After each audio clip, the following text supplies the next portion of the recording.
Hi friends, പുതിയൊരു വീഡിയോയിലേക്ക് എല്ലാവർക്കും സ്വാഗതം. അങ്ങനെ ചന്ദ്രശേഖരൻ പറയാണ് എത്രയും പെട്ടെന്ന് തന്നെ വിക്രമിനെ ഇല്ലാതാക്കണമെന്ന്. അപ്പോൾ ശ്രീകാന്ത് പറയാണ് അതിന് അവൻ എവിടെയാണെന്ന് വിചാരിച്ചിട്ട് അവർ സെൽഫോൺ വരെ അവർ കൊണ്ടുപോയിട്ടില്ലല്ലോ അച്ഛാ എന്ന് ചോദിക്കുകയാണ്.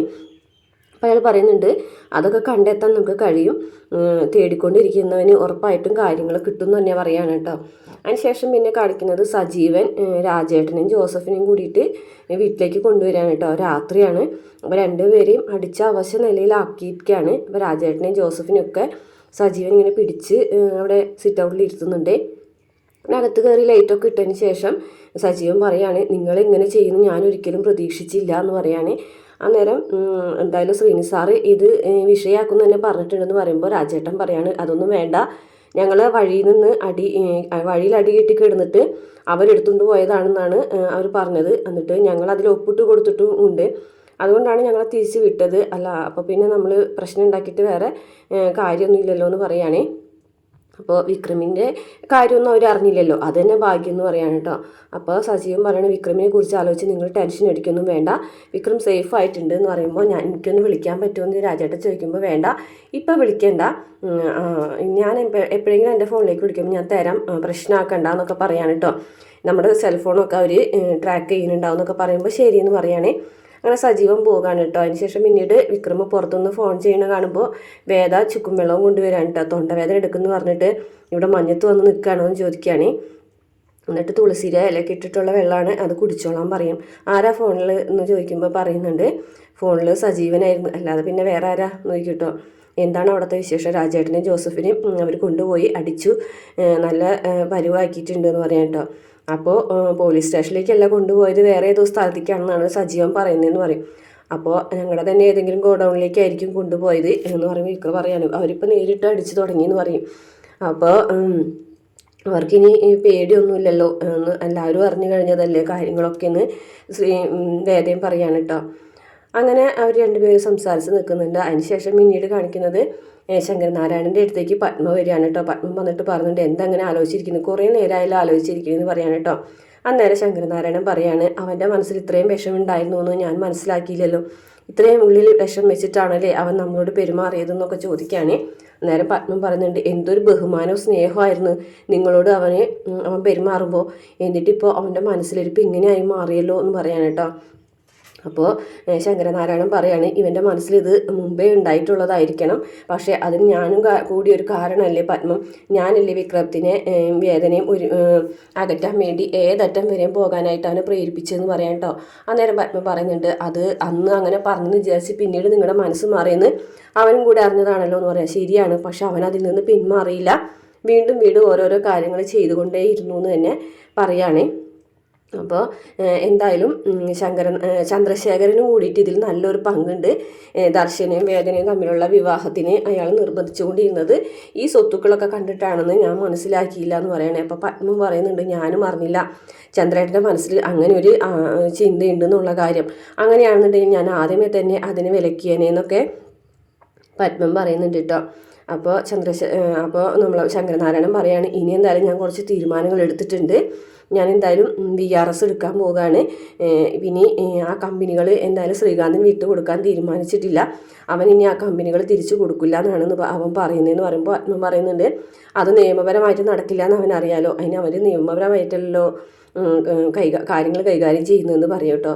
അപ്പോൾ എന്തായാലും VRS എടുക്കുന്നത് നല്ല കാര്യമാണെന്ന് പറയും കേട്ടോ. എന്നിട്ട് ഞാൻ കമ്പനികളൊക്കെ നോക്കി നടത്താൻ പോവുകയാണ് പറയും. അപ്പോൾ പറയുന്നുണ്ട് ഇതൊക്കെ നേരത്തെ ഞാൻ ചെയ്യേണ്ടതായിരുന്നു എന്ന് പറയണേ. അപ്പോൾ അതൊന്നും സാറില്ല, ഇതിപ്പോൾ തൽക്കാലം നീ വേറെ ആരോടും പറയണ്ട, ഇനി കമ്പനികളിൽ അവന് സ്ഥാനം നൽകൂല, അതുകൊണ്ട് തന്നെ VRS എടുത്തതിന് ശേഷം ഞാൻ എത്രയും പെട്ടെന്ന് തന്നെ കമ്പനിയിൽ ചെന്ന് കാര്യങ്ങൾ നോക്കി നടത്താൻ പോവുകയാണെന്ന് ശങ്കരനാരായണൻ പറയുകയാണ്. പിന്നെ കാണിക്കുന്നത് വിക്രം പുറത്തിങ്ങനെ ഒരു ചെറിയൊരു കട്ടിലിൽ ഇങ്ങനെ കിടക്കുമ്പോൾ വേദ വന്നിട്ട് പറയുകയാണേ അല്ല കുറേ നേരമായാലും ഇങ്ങനെ കിടക്കുന്നത് ഉറങ്ങുന്നില്ലേ എന്ന് പറയാൻ കേട്ടോ. ഉറങ്ങണം എന്ന് പറയും. അങ്ങനെയാണെങ്കിൽ അകത്തേക്ക് വായോ, ഈ മഞ്ഞും കൊണ്ട് ഇങ്ങനെ ഇരിക്കേണ്ട കാര്യമുണ്ടോ എന്ന് അറിയാം കേട്ടോ. അന്നേരം വിക്രം പറയാൻ നീ ഇവിടെ വന്നിരിക്കും, നമുക്ക് ഇവിടെ ഇരുന്ന് സംസാരിക്കാം എന്ന് പറയാൻ കേട്ടോ. അപ്പോൾ കൊള്ളാലോ, ഇവിടെ ഇരുന്നിട്ടോ എന്ന് ചോദിക്കണം. അതിനെന്താ ഇവിടെ ഇരുന്ന് സംസാരിച്ചൂടെ, ഇവിടെ കിടക്കുകയും ചെയ്യാമെന്ന് പറയാം കേട്ടോ. അപ്പോൾ പറഞ്ഞിട്ട് എന്തായാലും അകത്ത് വന്ന് കിടന്നൂടെ ചോദിക്കാൻ കേട്ടോ. അകത്ത് റൂമിൽ അനിയൻകുട്ടനല്ലേ എന്ന് പറയാം കേട്ടോ. ഹാളുണ്ടല്ലോ, അത് വേണ്ട, നമുക്ക് ഇവിടെ കിടക്കാം, നീ ഇവിടെ കൂടിക്കോളാൻ പറയട്ടോ.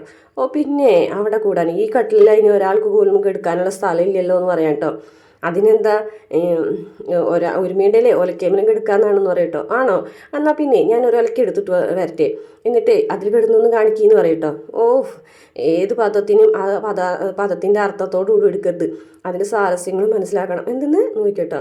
അതല്ല, ഒരുമിച്ച് കിടക്കുമ്പോൾ ഉണ്ടാകുന്ന ജീവിതത്തിൻ്റെ സ്വാരസ്യങ്ങളൊന്നും വേറെ വേറെ കിടന്നാൽ കിട്ടൂലെന്ന് മനസ്സിലായോ എന്ന് പറയട്ടോ. അങ്ങനെയാണെന്നുണ്ടെങ്കിൽ ഞാൻ ഒരു പായം കൊണ്ടുവരാം, എന്നിട്ട് ഇവിടെ തറയിൽ കിടക്കാം. വിക്രം കട്ടിൽ കിടന്നു. ഓ പിന്നെ നീ തറയിൽ കിടന്ന് ഭർത്താവിനെ കട്ടിൽ കിടത്തുന്ന നീ ഒരു കുലസ്ത്രീ ആവണ്ടെന്ന് പറയട്ടോ. അങ്ങനെയാണെന്നുണ്ടെങ്കിൽ വിക്രം താഴെ കിടന്നോ, ഞാൻ മുകളിൽ കിടക്കാമെന്ന് പറയട്ടോ. ഓ അങ്ങനെയാണെന്നുണ്ടെങ്കിൽ അത് ഞാൻ ചെയ്തോളാന്ന് പറയട്ടോ. അങ്ങനെ അപ്പോൾ ഓ അത് ശരിയാണ്, വിക്രമാണല്ലോ തറ ആടി, ഞാൻ തറ തന്നെയാണ്, അത് നിൻ്റെ മുന്നിൽ സമ്മതിക്കാൻ എനിക്ക് ഒരു മടിയുമില്ല എന്ന് പറയട്ടോ. അങ്ങനെ വേദ വിക്രമിൻ്റെ അടുത്ത് വന്നിരിക്കാനായിട്ട് വന്നിട്ട് വിക്രമിനെ നോക്കി ചിരിക്കുകയാണ്. എന്താ ചിരിക്കുന്നതെന്ന് ചോദിക്കുമ്പോൾ, നിങ്ങൾ എന്തും ഒരടനായിരുന്നു, ഇപ്പം ഒന്ന് നോക്കിയേ ആൾ പൂച്ചക്കുട്ടിയെ പോലെ ആയി എന്ന് പറയട്ടോ. അന്നേരം വിക്രം പറയാണ്, എനിക്ക് നിൻ്റെ അടുത്തത് ഇങ്ങനെ നിന്നോട് ചേർന്ന് ഒരു പൂച്ചക്കുട്ടിയെ പോലെ ഇരിക്കാനാണ് ഇഷ്ടം എന്ന് പറഞ്ഞിട്ട് ഇങ്ങനെ വേദനയോട് ചേർന്നിരിക്കുകയാണ് കേട്ടോ. എന്നിട്ടപ്പോൾ വേദ പറയും, പൂച്ചക്കുട്ടിയെ പോലെ ഇരിക്കുന്നതൊക്കെ കൊള്ളാം, പക്ഷെ കണ്ട പൂച്ചയുടെ സ്വഭാവം എടുത്തിട്ടുണ്ടെങ്കിൽ ഇട്ടിച്ച് ഞാൻ എന്നൊക്കെ പറയട്ടോ. അതിന് ഭയങ്കരമായിട്ട് ഒരു പ്രണയത്തോടുകൂടി സംസാരിക്കുകയാണ്. അന്നേരം വിക്രം ചോദിക്കുകയാണ്, എൻ്റെ ജീവിതത്തിലേക്ക് കടന്നു വന്നിട്ട് നിനക്ക് എന്ത് നേട്ടമാണ് വേദ ഉണ്ടായത്, നഷ്ടങ്ങളാണെങ്കിൽ ഒരുപാട് ഉണ്ടായല്ലോ എന്ന് ചോദിക്കുകയാണ് കേട്ടോ. അപ്പോൾ ഇതിന് മറുപടി ഞാൻ പറയണോ എന്ന് ചോദിക്കുകയാണ്. അപ്പോൾ വിക്രം പറയും, എനിക്കത് അറിയാൻ ആഗ്രഹമുണ്ട് എന്ന് പറയട്ടോ. അങ്ങനെയാണെന്നുണ്ടെങ്കിൽ നമുക്ക് കുറച്ച് നടന്നാലോ എന്ന് പറയട്ടോ. ഈ രാത്രിയിൽ രാത്രിയിലല്ലേ നടക്കേണ്ടത്, മഞ്ഞ്, കാറ്റ്, തണുപ്പ്, ഹൈ റേഞ്ചിൻ്റെ ഭംഗി ഇതൊക്കെ കാണണമെന്നുണ്ടെങ്കിൽ രാത്രി നടക്കണം. ആ ഷോളും കൂടി എടുത്തോളം പറയട്ടോ. ആ ഷോൾ എടുക്കുമ്പോൾ വേദ അത് തട്ടിപ്പറിച്ച് മേടിക്കുകയാണ്. അയ്യടാ, ഇടിയം വിക്രത്തിന് വേണ്ടിയിട്ടല്ല, ഇതേ എനിക്ക് വേണ്ടിയിട്ടാന്ന് പറയട്ടോ. ഇടിയം വിക്രത്തിന് തണവ് കൊണ്ടാലൊന്നും കുഴപ്പമില്ല എന്ന് പറയട്ടോ. എന്നിട്ട് പിന്നെ വേദ ആ ഷോള് വിക്രമിനെ തന്നെ തിരിച്ചു കൊടുക്കുകയാണ്. അങ്ങനെ രണ്ടുപേരും അങ്ങനെ ചേർന്ന് ഒരു വലിയ കല്ലിൻ്റെ മുകളിൽ വന്നിരിക്കുകയാണ്. അതിനുശേഷം വിക്രം വീണ്ടും ചോദിക്കണം, ഞാൻ ചോദിച്ച ചോദ്യത്തിന് ഉത്തരം പറയുമെന്ന് പറയാം കേട്ടോ.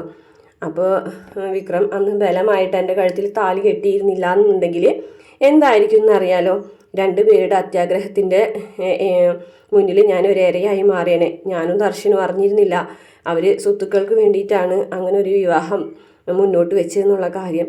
അങ്ങനെ ആ വിവാഹം നടക്കുകയാണെന്നുണ്ടെങ്കിൽ എൻ്റെ അമ്മ ഇപ്പോൾ ഉടുത്തൊരുങ്ങി നിൽക്കുന്നില്ലേ വീട്ടിൽ ഒരു വീട്ടുകാരിയെ പോലെ, അതുപോലെ ഞാനും ഒതുങ്ങിപ്പോയേനെ. വിക്രമിൻ്റെ കഴുത്തിൽ ബലമായി താലി കെട്ടിയ ആ ഒരു സമയം മുതലാണ് എൻ്റെ ജീവിതം മാറി തുടങ്ങിയെന്നൊക്കെ പറയട്ടോ. വിക്രമിൻ്റെ ജീവിതത്തിൽ വന്നതിന് ശേഷമാണ് എനിക്ക് മാറ്റങ്ങൾ സംഭവിച്ചു തുടങ്ങിയത്. ഒരു ധൈര്യമുള്ള പെണ്ണായി ഞാൻ മാറിയത് അങ്ങനെയാണെന്നൊക്കെ പറയട്ടോ. അപ്പോൾ ദൈവം എന്നെക്കൊണ്ട് തോന്നിപ്പിച്ചതാണ് ഇതൊക്കെ. വിക്രമിൻ്റെ ജീവിതത്തിൽ വരുന്നതിന് മുമ്പ് തന്നെ ഞാൻ ആചാരങ്ങളും അനുഷ്ഠാനങ്ങളും അങ്ങനെയുള്ള കാര്യങ്ങളൊക്കെ മുറുകെ പിടിച്ച് വന്നിരുന്ന ഒരാളായിരുന്നു. പിന്നീടാണ് എൻ്റെ ജീവിതത്തിൽ മാറ്റങ്ങൾ സംഭവിച്ചത്. ഒരു ധൈര്യമൊക്കെ എനിക്ക് കിട്ടിയെന്നൊക്കെ പറയാൻ കേട്ടോ. അപ്പോൾ വിക്രമിൻ്റെ അടുത്തേക്ക് ഇങ്ങനെ ചേർന്ന് നിന്നുകൊണ്ടാണ് കേട്ടോ പറയുന്നത്. അപ്പോൾ വിക്രം പറയുന്നുണ്ട്, അങ്ങനെയാണോ എൻ്റെ വീട്ടിൽ വന്നതിന് ശേഷമാണ് നിനക്ക് അങ്ങനെ ധൈര്യം കിട്ടിയെന്ന് ചോദിക്കുകയാണ്. വിക്രമിൻ്റെ വീട്ടിൽ വന്നതിന് ശേഷമാണ് ആത്മാർത്ഥമായിട്ടുള്ള മനുഷ്യർ തമ്മിലുള്ള സ്നേഹവും സഹകരണവും ഒരു പുതിയ ലോകവും എനിക്ക് കിട്ടിയത് എന്നൊക്കെ പറയുകയാണ്. അപ്പോൾ വിക്രം പറയുന്നുണ്ട്, അതൊന്നുമല്ല, നിനക്ക് ധൈര്യം ആദ്യമേ ഉണ്ടായിരുന്നു, അങ്ങനെ ഒരു ധൈര്യം ഇല്ല എന്നുണ്ടെങ്കിൽ നീ അങ്ങനെ ആ വീട്ടിലേക്ക് കയറി വരുമോ എൻ്റെ ജീവിതത്തിലേക്ക് എന്ന് ചോദിക്കാൻ കേട്ടോ. ആ ധൈര്യം ഉള്ളതുകൊണ്ടാണ് നീ എൻ്റെ വീട്ടിലേക്ക് വന്നത്, അന്ന് നീ എന്നെ വെല്ലുവിളിച്ചത് നിനക്ക് ഓർമ്മയുണ്ടോ എന്ന് ചോദിക്കുകയാണ്. അന്നേരം ആ വെല്ലുവിളിച്ച കാര്യം വേദം ഇങ്ങനെ ഓർക്കാണ് കേട്ടോ. അപ്പോൾ അങ്ങനെ ഇവിടെ നിന്ന് ഇറങ്ങിപ്പോയത് കൊണ്ട് മാത്രം നമ്മൾ തമ്മിലുള്ള റിലേഷൻഷിപ്പ് അവസാനിക്കുകയോ അത് ജീവിതാവസാനം വരെ ഒരു നരകമായിരിക്കും എന്നൊക്കെ പറഞ്ഞ കാര്യം ഇങ്ങനെ ആലോചിക്കുകയാണ്. അപ്പോൾ വേറെ ഇങ്ങനെ അങ്ങനെ ഒരു ചെറിയൊരു വിഷമത്തോടു കൂടി പറയാണ്, അന്നങ്ങനെ പറഞ്ഞത് ദൈവമാണ് എന്നെ അങ്ങോട്ട് വരാനായിട്ട് പ്രേരിപ്പിച്ചത് എന്ന് പറഞ്ഞിട്ട് ഇങ്ങനെ അന്നത്തെ ആ സ്വപ്നം കണ്ടതൊക്കെ വിക്രമല്ല വേദ ആലോചിക്കുകയാണ് കേട്ടോ. നിനക്ക് വേണ്ടിയാണ് ഞാൻ മരിക്കുന്നത് എന്നൊക്കെ പറഞ്ഞ കാര്യം ആലോചിക്കുകയാണ് കേട്ടോ. എന്നിട്ട് വേദ പറയുന്നുണ്ട്, പിന്നെ വിക്രമിൻ്റെ ജീവന് എന്തെങ്കിലും ഞാൻ കാരണം എന്തെങ്കിലും ഒരു വിക്രമിൻ്റെ ജീവന് അപകടം വരുത്തുമോ എന്നുള്ളൊരു പേടിയും കൂടി എനിക്ക് ഉണ്ടായിരുന്നു എന്നൊക്കെ ഇങ്ങനെ പറയാണ് കേട്ടോ. അത്രയാണ് ഇന്നത്തെ എപ്പിസോഡിൽ. പിന്നെ കാണിക്കുന്നത് പ്രമോല് ഇതേപോലെ രണ്ടുപേരും കൂടിയിട്ട് കാര്യങ്ങളൊക്കെ സംസാരിച്ചുകൊണ്ടിരിക്കുന്നതൊക്കെയാണ് കാണിക്കുന്നത്. പിന്നീട് ഇവർ അകത്തേക്ക് ചെല്ലുന്ന സമയത്ത് അനിയൻകുട്ടരെ കാണാതായിട്ട് രണ്ടുപേരും രണ്ട് ദിക്കിലേക്ക് ഓടി എല്ലാ സ്ഥലങ്ങളിലും അന്വേഷിച്ച് നടക്കുന്നതൊക്കെ ആയിട്ട് കാണിക്കുന്നുണ്ട്. വീഡിയോ ഇഷ്ടപ്പെട്ട മറക്കാതെ നമ്മുടെ ചാനൽ ഒന്ന് സബ്സ്ക്രൈബ് ചെയ്ത് സപ്പോർട്ട് ചെയ്യണേ.